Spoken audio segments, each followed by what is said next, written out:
Bunda Yanda dan kakak semua. Selamat datang di channel kami. Hari ini kita akan membahas mengenai kecerdasan. Pernah gak sih kalian berpikir, kenapa ya setiap anak memiliki kemampuan yang berbeda-beda? Kira-kira apa ya yang membuat setiap anak memiliki cara dan kemampuan intelektual yang berbeda-beda? Untuk itu, yuk kita simak video ini supaya kita lebih paham mengenai kemampuan dan cara belajar yang cocok dengan anak atau adik kita. Sebelumnya, kami telah melakukan sedikit wawancara mengenai kecerdasan kepada seorang ayah dan anak. Berikut jawaban yang didapat dalam wawancara tersebut.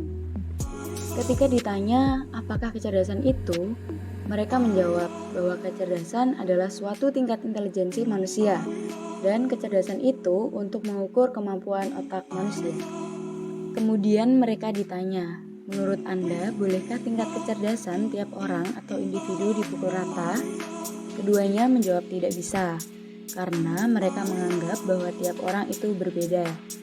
Dan yang terakhir, ketika mereka ditanya apa tantangan belajar di era pandemi sekarang, mereka menjawab bahwa gangguan gadget, konsentrasi yang buruk, dan sulitnya mengatur kedisiplinan anak, termasuk perasaan malas dan susah bangun, merupakan kendala belajar di masa pandemi ini.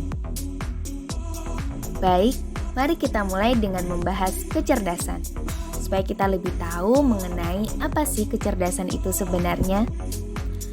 Jadi sebenarnya kecerdasan ini memiliki berbagai pengertian yang berbeda-beda. Ada yang mengatakan bahwa kecerdasan ini merupakan sebuah kemampuan individu dalam menyelesaikan masalahnya. Ada juga yang mengatakan bahwa kecerdasan merupakan pikiran atau tindakan yang memiliki tujuan dan juga memiliki sifat yang adaptif. Ada juga yang mengatakan bahwa kecerdasan ini merupakan kemampuan individu untuk melakukan tindakan secara terarah dalam menghadapi lingkungan dan berpikir secara rasional. Dari ketiga pendapat itu tadi, maka bisa kita simpulkan bahwa inti dari kecerdasan itu adalah kemampuan individu, baik dalam menyelesaikan masalahnya, melakukan tindakan secara terarah, beradaptasi dengan baik pada lingkungannya, dan juga berpikir rasional. Apakah semua orang itu cerdas? Kalian pasti pernah dengar gak sih istilah tidak ada manusia yang terlahir bodoh? Ya, benar sekali. Tidak ada manusia yang terlahir bodoh. Semua manusia itu cerdas dalam bidang yang dikuasainya. Nah, pendapat bahwa semua manusia terlahir cerdas diperkuat oleh teori Howard Gardner mengenai multiple intelligence yang memuat tentang 8 jenis kecerdasan yang sejatinya dimiliki oleh manusia di muka bumi ini.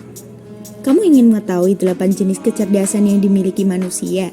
Atau ingin mengetahui jenis kecerdasan yang kamu miliki? Penasaran?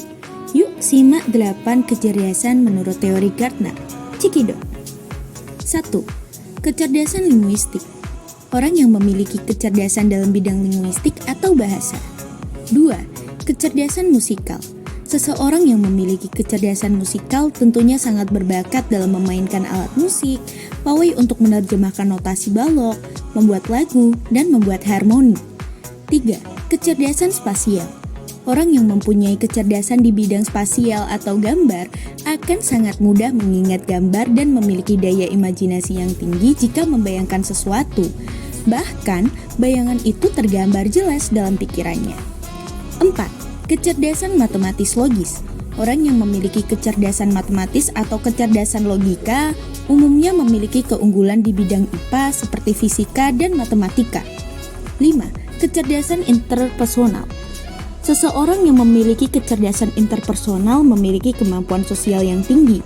Biasanya mereka mudah menjalin relasi serta berkomunikasi dengan orang lain. 6. Kecerdasan intrapersonal. Seseorang yang memiliki kecerdasan intrapersonal biasanya mampu memahami dirinya sendiri dengan baik, mengetahui apa yang menjadi tujuan hidupnya, kelemahan dan kelebihan pada dirinya. 7. Kecerdasan naturalis. Orang yang memiliki kecerdasan naturalis umumnya sangat menyukai alam dan lingkungannya. 8. Kecerdasan kinestetis. Orang yang memiliki kecerdasan kinestetis mampu mengendalikan gerakan, keseimbangan, koordinasi, dan ketangkasan bagian-bagian tubuh.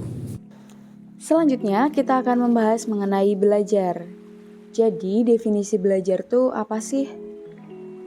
Menurut Skinner, belajar adalah fungsi perubahan perilaku individu yang terjadi karena adanya proses penguatan. Perubahan perilaku tersebut diperoleh sebagai hasil respon individu terhadap kejadian atau stimulus dari lingkungan. Permasalahan belajar di masa pandemi. Yang pertama, meningkatnya tingkat kekerasan pada anak baik secara fisik maupun secara verbal. Dan yang kedua, kurangnya pemahaman orang tua atau keluarga akan pelajaran atau materi yang diajarkan sebagai fasilitator pembelajaran di rumah sebagai pengganti guru. Yang ketiga adalah situasi rumah yang tidak kondusif. Dan yang terakhir adalah kesulitan untuk membangun dan menumbuhkan motivasi belajar pada anak. Nah, strategi belajar yang gimana sih yang efektif untuk anak-anak? Yuk kita simak bersama-sama. Pertama, kita harus memperhatikan dan menciptakan emosi positif pada anak. Alangkah baiknya sebelum belajar kita menciptakan suasana yang dapat membuat anak merasa bahagia, gembira, riang, dan senang, sehingga materi pembelajaran akan mudah diingat oleh anak. Kedua, memahami gaya belajar anak. Setiap anak memiliki gaya belajarnya masing-masing. Kita dapat memberikan bimbingan pada anak agar mereka dapat memahami gaya belajarnya sendiri, baik itu visual, auditori, maupun kinestetik. Ketiga, memberikan dukungan psikologis. Dukungan psikologis seperti motivasi, kata-kata penyemangat, membujuk anak untuk menyelesaikan tugas, serta mengajak anak bersenda gurau merupakan upaya yang dapat dilakukan untuk mengatasi kejenuhan belajar pada anak. Keempat, membuat jadwal. Untuk mewujudkan strategi belajar yang efektif, maka kita harus memahami durasi waktu yang sesuai untuk belajar anak. Kita harus bisa membantu anak untuk membagi waktu dan membuat jadwal kegiatan. Kemudian yang terakhir, memperbanyak sumber pembelajaran. Biarkan anak mengeksplorasi sumber-sumber lainnya. Dengan demikian, anak dapat belajar dari banyak hal. Perlu diingat bahwa hasil belajar dipengaruhi oleh berbagai faktor. Tetapi kita dapat membantu anak dengan memberikan petunjuk-petunjuk umum tentang cara-cara belajar yang efisien. Namun, hal tersebut tidak dapat menjamin kesuksesan anak. Meskipun demikian, kesuksesan akan tercapai berkat usaha keras yang telah dilakukan oleh anak. Wah, ternyata cukup banyak ya hal yang menarik mengenai kecerdasan dan gaya belajar. Semoga pembahasan kali ini bisa menjadi wawasan bagi Bunda, Yanda, dan kakak sekalian. Yuk mulai dukung, bantu, dan juga temani anak atau adik kita dalam proses belajarnya ya. Bukan malah membandingkan kemampuan mereka dengan temannya. Sekian pembahasan kali ini. Kira-kira next kita bahas apa lagi ya? Coba yuk tulis di kolom komentar apalagi yang harus kita bahas. Kalau ada pertanyaan, juga boleh banget loh langsung tulis di kolom pertanyaan. See you! Jangan lupa like-nya ya.